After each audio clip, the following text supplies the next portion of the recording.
الصلاۃ والسلام علیک یا سیدی یا رسول اللہ وعلی آلک و اصحابک یا حبیب اللہ۔ لاکھوں کروڑوں درود و سلام جناب مصطفیٰ حضرت محمد صلی اللہ علیہ وآلہ وسلم پر اور ان کی آل۔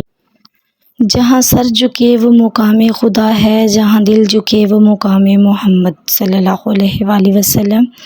السلام علیکم محترم ویورز، امید کرتی ہوں آپ سب خیریت سے ہوں گے۔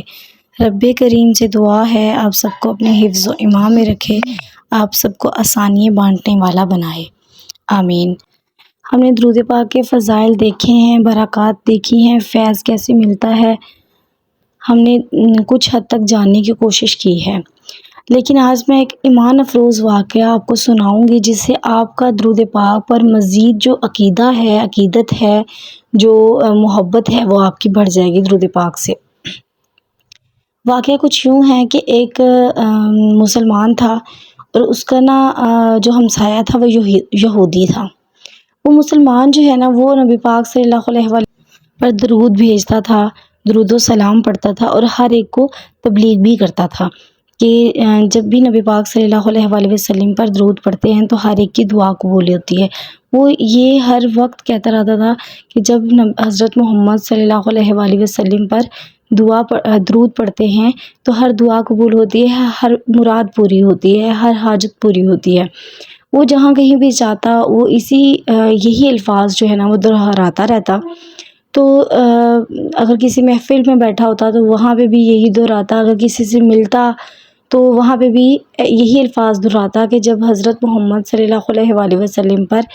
درود پڑھتے ہیں تو ہر دعا قبول ہوتی ہے، ہر حاجت پوری ہوتی ہے، ہر مراد پوری ہوتی ہے۔ تو وہ جو ہمسایہ اس کا یہودی تھا وہ بہت زیادہ جیلس ہوتا تھا، وہ چڑ کھاتا تھا ان الفاظ سے۔ تو اس نے خود ہی ایک پلان بنایا کہ میں اس کو ذلیل کرتا ہوں، یہ جو ہر ٹائم یہ کہتا رہتا ہے تو میں کچھ ایسا کرتا ہوں کہ اس کو شرمندگی بھی ہو اور یہ الفاظ جو ہے وہ کہنا چھوڑ دے۔ وہ پلان کرتا ہے، وہ ایک سنار کے پاس جاتا ہے اور کہتا ہے کہ مجھے ایک ایسی رنگ بنا کے دو جو پہلے تم نے کبھی نہ بنائی ہو، انتہائی خوبصورت رنگ بنا کے دو۔ وہ سنار اس کو بنا دیتا ہے، آ کے تو اسی مسلمان بھائی کے پاس آتا ہے، مسلمان دوست کے پاس آتا ہے اور کہتا ہے کہ میں کچھ دن کے لیے شہر سے باہر جا رہا ہوں اور تم یہ میری امانت ہے، رنگ ہے، اس کو سنبھال لو، جب میں واپس آؤں گا تو میں آپ سے لے لوں گا۔ مسلمان اس کو پکڑ لیتا ہے اور پھر وہی الفاظ دہراتا ہے کہ جب حضرت محمد صلی اللہ علیہ وآلہ وسلم پر درود پڑھتے ہیں تو ہر حاجت پوری ہوتی ہے، ہر دعا قبول ہوتی ہے۔ تو وہ یہودی جو ہے وہ اس کا تو پہلے ہی غصہ اس بات پہ آیا ہوا تھا نعوذ باللہ، تو وہ زیادہ جو ہے وہ اگریسو ہو گیا، لیکن خیر وہ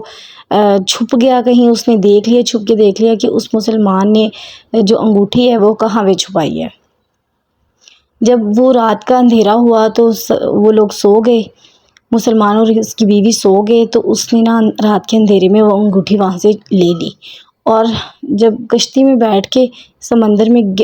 بہت زیادہ گہرائی والی جگہ پہ جا کے اس نے وہ انگوٹھی پھینک دی اور کہا کہ اب دیکھتا ہوں کیسے یہ اپنی بات رکھتا ہے جو ہر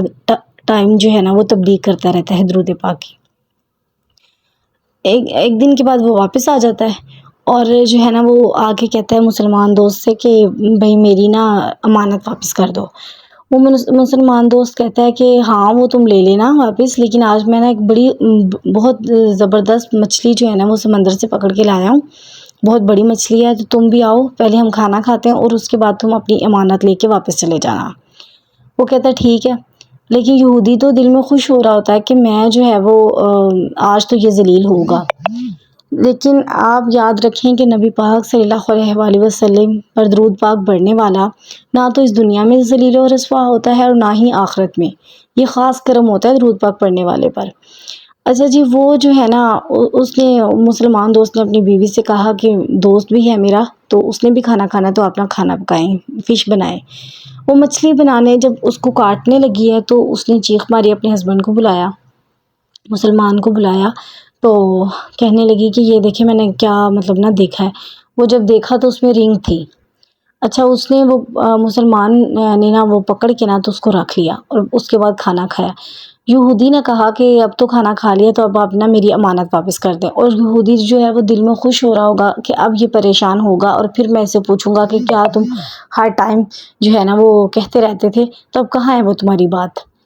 کہ جو بھی حضرت محمد صلی اللہ علیہ وآلہ وسلم پر درود پڑتا ہے وہ اس کی ہر دعا قبول ہوتی ہے۔ تو وہ نا وہ مسلمان دوست کہتا ہے کہ ہاں ہاں میں لے کے آتا ہوں۔ وہ لائی اور رنگ ویسے ہی اس کو پکڑا دی جیسے اس سے لی تھی۔ اس نے رنگ دیکھی اور اتنا زیادہ پریشان ہوا کہ یہ کیا ہو گیا، تو اس نے نا وہ کہنے لگا کہ یہ رنگ تمہیں کہاں سے ملی۔ اس نے واقعہ سنا دیا کہ میری وائف جو ہے نا وہ مچھلی کاٹ رہی تھی تو اس کے پیٹ میں سے یہ انگوٹھی نکلی ہے۔ تو وہ تو یہودی جو ہے وہ اتنا رویا جس کی کوئی حد نہیں، اور کہا کہ مجھے وضو کرنا ہے، مجھے غسل کرنا ہے۔ جب اس نے غسل کر کے واپس آیا تو کہا کہ مجھے کلمہ پڑھا دو۔ مسلمان دوست نے کلمہ پڑھا دیا، وہ کلمہ شہادت اور کلمہ طیبہ پڑھ کر مسلمان ہو گیا۔ پھر مسلمان دوست نے جو ہے نا ایک مسٹیریس سی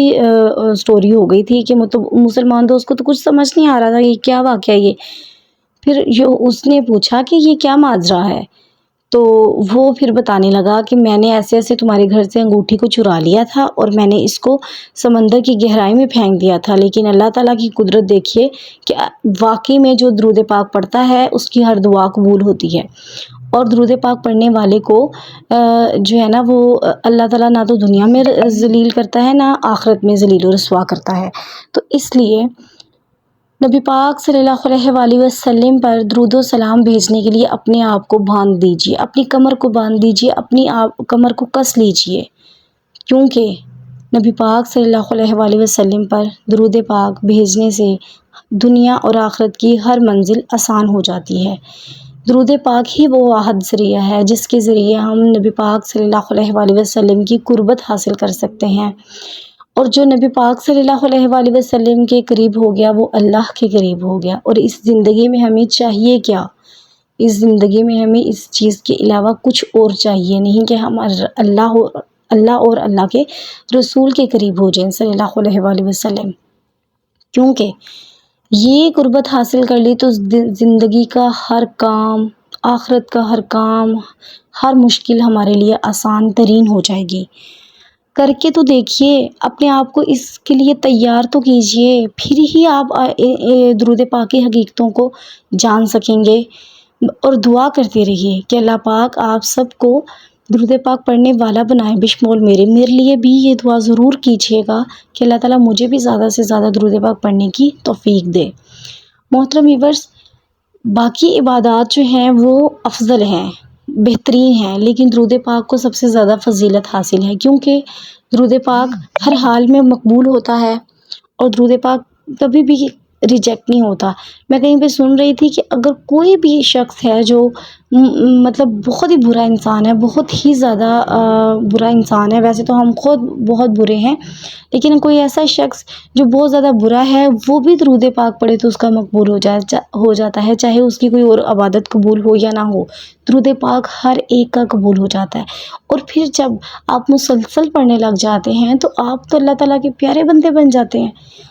حضرت واصف علی واصف فرماتے ہیں کہ وہ اللہ تعالیٰ جس کو پسند کرتے ہیں نا اسی کو ورد ادا کرتے ہیں درود پاک کا، اور نبی پاک صلی اللہ علیہ وآلہ وسلم بھی انہی کو اجازت دیتے ہیں جن کو پسند کرتے ہیں۔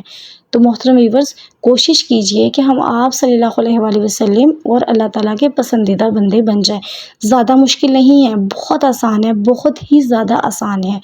درود پاک کو اپنی زندگی میں شامل کرنا بہت زیادہ آسان ہے اگر آپ کوشش اور محبت رکھتے ہیں، کوشش کر سکتے ہیں اور محبت رکھتے ہیں تو بہت آسان ہے۔ اور درود پاک کو جس نے اپنی زندگی میں شامل کر لیا اس کے لیے مشکل کیا رہ گیا؟ کچھ بھی تو نہیں۔ زندگی آسان، آخرت آسان، زندگی کا ہر معاملہ اللہ تعالیٰ جو ہے وہ سہل فرما دیتے ہیں اس شخص کے لیے جو درود پاک کو اپنی زندگی میں شامل کر لیتا ہے۔ بلکہ درود پاک کو اپنی زندگی میں نہیں شامل کرنا، اپنی زندگی درود پاک میں شامل کر لینی ہے۔ اس قدر آپ لوگ درود پاک کے پکے جو ہیں وہ عادی ہو جائیں، اور میرے لیے بھی دعا کیجیے گا کہ اللہ پاک ہم سب کے لیے آسانیاں پیدا فرمائے۔ آج کی ویڈیو کے یہاں تک کے لیے اگر ویڈیو اچھی لگی ہے تو لائک کر دیجئے، چینل پر نئے ہیں تو سبسکرائب کر لیجئے اور اپنی بہن کو دعا میں یاد رکھیے گا۔ جزاک اللہ خیرن کثیرن۔